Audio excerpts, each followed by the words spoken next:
देश में तेजी से बढ़ा कोरोना का ग्राफ। 24 घंटे में सामने आए 3900 नए मामले। 46,000 के पार पहुंचा मरीजों का आंकड़ा। कोरोना से अब तक 1583 लोगों की मौत। पिछले 24 घंटे में 195 की गई जान। स्वस्थ होकर 13,000 से ज्यादा मरीज। महाराष्ट्र में कोरोना का ब्लास्ट। 24 घंटे में 842 लोगों की रिपोर्ट पॉजिटिव। 34 ने गंवाई जान। संक्रमितों की संख्या 15,000 के पार। गुजरात में 24 घंटे के अंदर 49 मरीजों की मौत। 441 नए मामले। संक्रमितों की संख्या 6,000 के पार। दिल्ली में भी कोरोना की रफ्तार बेकाबू। संक्रमितोों की संख्या 5,000 के पार। 24 घंटे में 206 नए मरीज। अब तक 64 की मौत। दिल्ली में महंगी हुई शराब। केजरीवाल सरकार ने लगाया 70% स्पेशल कोरोना टैक्स। कीमतों में बढ़ोतरी के बावजूद दिल्ली में शराब खरीदने के लिए उमड़ी भीड़। दुकानें खुलने से पहले ही नजर आई लंबी कतार।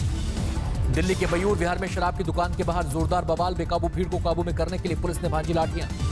दिल्ली के चंद्रनगर में एक शख्स ने शराब खरीदारों का फूलों से किया स्वागत। कहा देश की अर्थव्यवस्था में अहम है इनका योगदान। दिल्ली में कई जगहों पर उड़ी सोशल डिस्टेंसिंग की धज्जियां। शराब की दुकान के बाहर धक्का मुक्की करते नजर आए लोग।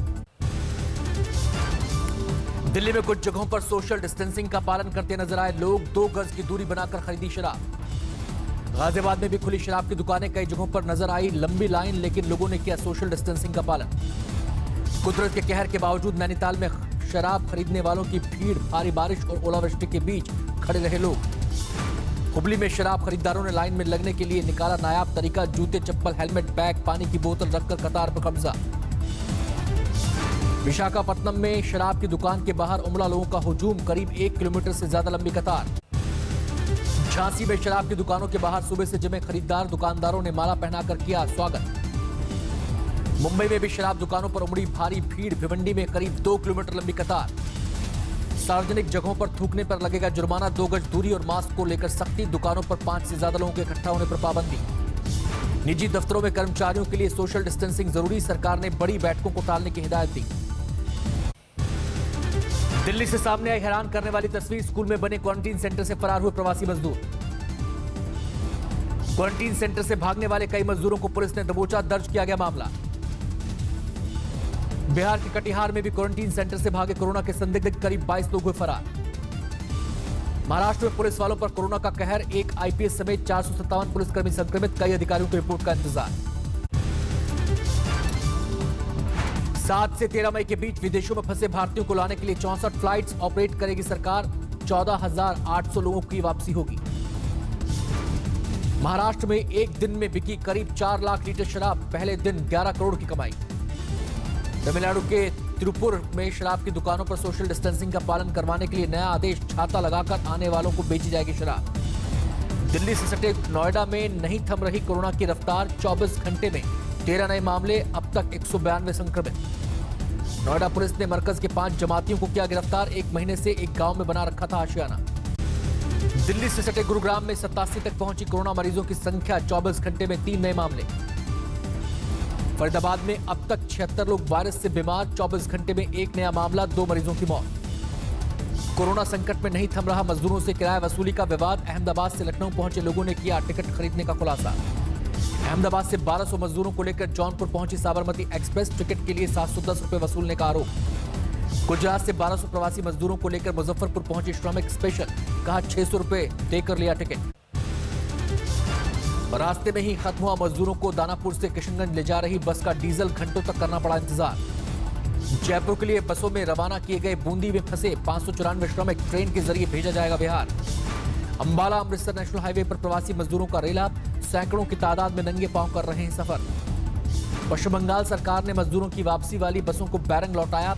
झारखंड जामताड़ा के लिए पैदल ही निकले मजदूर। दिल्ली सरकार ने पेट्रोल डीजल पर बढ़ाया वैट। पेट्रोल ₹1.67 और डीजल ₹7.10 प्रति लीटर महंगा। कोरोना संकट के दौरान लालू यादव को किसी से मिलने की इजाजत नहीं। वार्ड से बाहर निकलने पर भी रोक। लॉकडाउन 3 में मिली छूट के बाद अंबाला में खुला कपड़ा बाजार। मास्क के बिना नजर आए लोग। सोशल डिस्टेंसिंग का भी पालन नहीं। कोरोना संक्रमण से परेशान उद्धव सरकार का डैमेज कंट्रोल। नई नियुक्तियों पर रोक। नए प्रोजेक्ट पर लॉकडाउन। सीबीएसई इम्तिहान पर मानव संसाधन विकास मंत्रालय का बड़ा ऐलान। जल्द घोषित होगी तारीख। 26 जुलाई को नीट, अगस्त में जेईई एडवांस की परीक्षा। बिहार के सहरसा में स्वास्थ्य कर्मियों की मदद के लिए आगे आए जेडीयू के सांसद। बांटा कोरोना से बचाव का किट। पंजाब के कपूरथला में कांग्रेस नेता की हत्या के बाद बवाल। आरोपियों की गिरफ्तारी की मांग को लेकर परिवार ने सरकार से आखिरी संस्कार से किया इनकार। बांदा में शराब की दुकान खुलते ही हत्या की वारदात, एक शख्स ने नशे में धुत कुछ लोगों को टोका तो मारी गोली। हापुड़ में सब्जी मंडी के मुनीम ने कोरोना का संक्रमण, प्रशासन ने सील किया पूरा परिसर। मुक्तसर के एक अस्पताल में 2 कर्मचारियों के कोरोना पॉजिटिव पाए जाने के बाद हड़कंप, बंद किया गया हॉस्पिटल। समस्तीपुर में करीब 1.5 महीने बाद खुले ब्यूटी पार्लर और सैलून, लोगों की उमड़ी भीड़। फतेहपुर में मजदूरों को वापस छोड़कर आ रही रोडवेज बस और गैस टैंकर में जोरदार भिड़ंत, 1 की मौत, 2 की हालत गंभीर। इंदौर में टेंट हाउस के गोदाम में भीषण आग, काबू में करने के लिए घंटों तक मशक्कत करती रही दमकल विभाग की गाड़ियां। कपूरथला में गेहूं वितरण के दौरान राशन डिपो पर खूनी हंगामा, 1 युवक की हत्या, 1 महिला समेत 4 लोगों के खिलाफ केस दर्ज। दिल्ली में जेएनयू कैंपस में रह रहे आईएएस अधिकारी के घर चोरी, लाखों रुपया कैश और गहने ले उड़े बदमाश। बाराबंकी में जमीनी विवाद में जमकर चले लाठी डंडे, करीब आधा दर्जन लोग घायल, 1 की हालत गंभीर। दिल्ली के ज्योतिनगर में पुलिसकर्मी ने सर्विस रिवॉल्वर से चलाई गोली, 1 शख्स की मौत, 4 घायल, आपसी रंजिश का शक। सोशल डिस्टेंसिंग के साथ यूपी बोर्ड की उत्तर पुस्तिकाओं का मूल्यांकन शुरू, सीसीटीवी कैमरों से की जा रही निगरानी। लॉकडाउन में समस्तीपुर के ग्रामीण इलाकों में मनरेगा मजदूरों को मिला रोजगार, मजदूरी के साथ दी जा रही राहत सामग्री। लॉकडाउन में चौपट हुआ अलीगढ़ का ताला उद्योग, फैक्ट्री मालिक बोले मजदूर नहीं होने की वजह से दोबारा काम शुरू करने में मुश्किल। 261 अंकों की गिरावट के साथ 31,453 पर बंद हुआ सेंसेक्स, निफ्टी 87 पॉइंट्स गंवाकर 9,205 पर बंद। टैक्स कलेक्शन में कमी से जीडीपी के 4.4% के बराबर पहुंचा। 2019-20 में भारत का बजट गैप पिछले 6 वित्तीय सालों में सबसे बड़ी खाई। डॉलर के मुकाबले 10 पैसे मजबूत होकर बंद हुआ रुपया, $1 की कीमत हुई ₹75.63। चीन से भारत आने को तैयार कंपनियों को आसानी से मिलेगी प्लांट्स के लिए जमीन, लग्जमबर्ग के साइज से दोगुनी जमीन का ऑफर। सीएमआईई की रिपोर्ट में देश में बेरोजगारी दर 27% के ऊपर पहुंचने का दावा, असंगठित क्षेत्र में काम करने वालों को ज्यादा नुकसान। बैंक ऑफ अमेरिका के मुताबिक 4% तक बढ़ सकते हैं सरकारी बैंकों के एनपीए, सरकार पर 1.1 लाख करोड़। भेल ने भारत में अपने बंद पड़े प्लांट्स के जरिए मेक इन इंडिया का चला दांव, विदेशी कंपनियों को करने का ऑफर दिया। लॉकडाउन 3 के पहले दिन ई कॉमर्स कंपनियों को कपड़ों, इलेक्ट्रॉनिक्स के सबसे ज्यादा ऑर्डर मिले, कोरोना काल के पहले के बराबर पहुंचे आंकड़े। ईएमआई चुकाने से 3 महीने के लिए और मिल सकती है छूट, आरबीआई मोरेटोरियम को बढ़ाकर 6 महीने करने पर कर रहा है विचार। स्मॉल एंड मीडियम एंटरप्राइजेस के लिए डिजिटल प्लेटफॉर्म लॉन्च करेगा सिडबी, वित्तीय सहायता और क्रेडिट बढ़ाने से जुड़ी सेवाएं मिलेंगी। अप्रैल में लॉकडाउन के चलते सोने का इंपोर्ट 99.9% लुढ़का, महीने भर में केवल 50 किलो सोना आयात हुआ। इनकम टैक्स रिफंड वाले लिंक पर क्लिक न करने की आयकर विभाग ने दी चेतावनी, एसबीआई ने भी कहा खाता हो सकता है खाली। भारत में व्हाट्सएप पे के लॉन्च का रास्ता साफ, एक रिपोर्ट में किया गया दावा, मई के आखिर तक होगी लॉन्चिंग। लॉकडाउन से पर्यटन उद्योग को बड़े झटके का अनुमान, फेद के मुताबिक 3 लाख करोड़ की जगह अब 10 लाख करोड़ का होगा नुकसान। मंगलवार से रेडमी नोट 9 प्रो फोन की बिक्री शुरू, ऑरेंज और ग्रीन जोन के ग्राहक कर सकेंगे ऑर्डर। विस्तारा के वरिष्ठ कर्मचारी मई और जून में 4-4 दिन की लीव विदाउट पे पर भेजे जाएंगे। अप्रैल में इन्हीं कर्मचारियों को दी गई थी 6 दिन की लीव विदाउट पे। पाकिस्तान ने G20 देशों से कर्ज में राहत की लगाई गुहार, सभी देशों को अलग से भेजी चिट्ठी। अमेरिका अप्रैल-जून तिमाही में $3 ट्रिलियन का कर्ज लेगा, 2008 के वित्तीय संकट में लिए गए तिमाही कर्ज से 5 गुना ज्यादा है आंकड़ा। अप्रैल में ब्रिटेन में कारों की बिक्री 97% लुढ़की, 1946 के बाद की सबसे बड़ी गिरावट।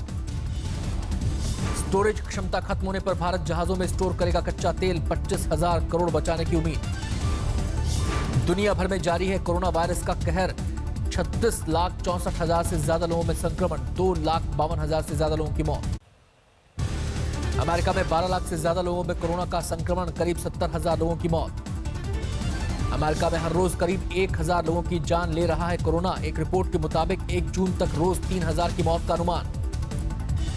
कोरोना संकट के बीच अमेरिकी सीनेट में शुरू हुआ कामकाज, मार्च के बाद पहली बार 100 सीनेटर्स पहुंचे। कोरोना संकट के बीच अमेरिकी सुप्रीम कोर्ट में पहली बार फोन के जरिए सुनवाई, वकीलों ने फोन के जरिए ही अदालत में रखी अपनी दलीलें। यूरोप में शुरू की गई यूरोस्टार ट्रेन की सर्विस, यात्रियों के लिए स्पेशल सोशल डिस्टेंसिंग का पालन और मास्क लगाना जरूरी। इंग्लैंड बना यूरोप में कोरोना का एपिसेंटर, इटली को छोड़ा पीछे, अब तक 30,000 लोगों की मौत। स्पेन में काबू में आई कोरोना की रफ्तार लगातार घट रहा है। मौत का आंकड़ा, पिछले 24 घंटे में 185 लोगों की गई जान। इजराइल ने किया कोरोना के वैक्सीन बनाने का दावा, रक्षा मंत्री बोले पेटेंट मिलते ही शुरू हो जाएगा उत्पादन। ऑस्ट्रिया की सेना को दी जा रही है कोरोना वायरस से लड़ने की ट्रेनिंग, मेडिकल टीम की मदद में लगाए जाएंगे जवान। कोरोना संकट के बीच न्यूयॉर्क के टाइम्स स्क्वायर पर लोगों की मस्ती, महंगी कारों के साथ फोटो खिंचाते नजर आए लोग। पाकिस्तान में 21,500 के पार पहुंची कोरोना के मरीजों की संख्या, अब तक करीब 500 लोगों की मौत। चीन के वुहान में पूरी तरह पटरी पर लौटी जिंदगी, रेस्टोरेंट और बार में भी नजर आने लगे लोग। कोरोना संकट के बीच वॉशिंगटन में मौसम का लुत्फ उठाने घरों से निकले लोग, मॉल में जमा हुआ हुजूम। न्यूयॉर्क में युद्ध स्तर पर जारी है सैनिटाइजेशन का काम, सबवे, मेट्रो और बसों की सफाई करते दिखे कर्मचारी। फ्लोरिडा में खोले गए रेस्टोरेंट और बार, ग्राहकों के लिए सोशल डिस्टेंसिंग का पालन करना जरूरी। कनाडा में भी लॉकडाउन में मिली छूट, दुकानों पर खरीदारी करते नजर आए लोग। ईरान में भी लॉकडाउन में छूट, राजधानी तेहरान में खोला गया ड्राइव इन सिनेमा। किसी महिला को उपराष्ट्रपति पद का उम्मीदवार बना सकते हैं डेमोक्रेट जो बिडेन, रेस में सबसे आगे कमला हैरिस का नाम। कोरोना को लेकर अमेरिका और चीन की तकरार को लेकर WHO की नसीहत, कहा एकजुटता से ही खत्म होगा सबसे बड़ा संकट। वर्ल्ड वॉर 2 के 75 साल पूरे होने पर रूस ने किम जोंग उन को किया सम्मानित, प्योंगयांग में सोवियत संघ के जवानों की यादों को सजोने के लिए अवार्ड।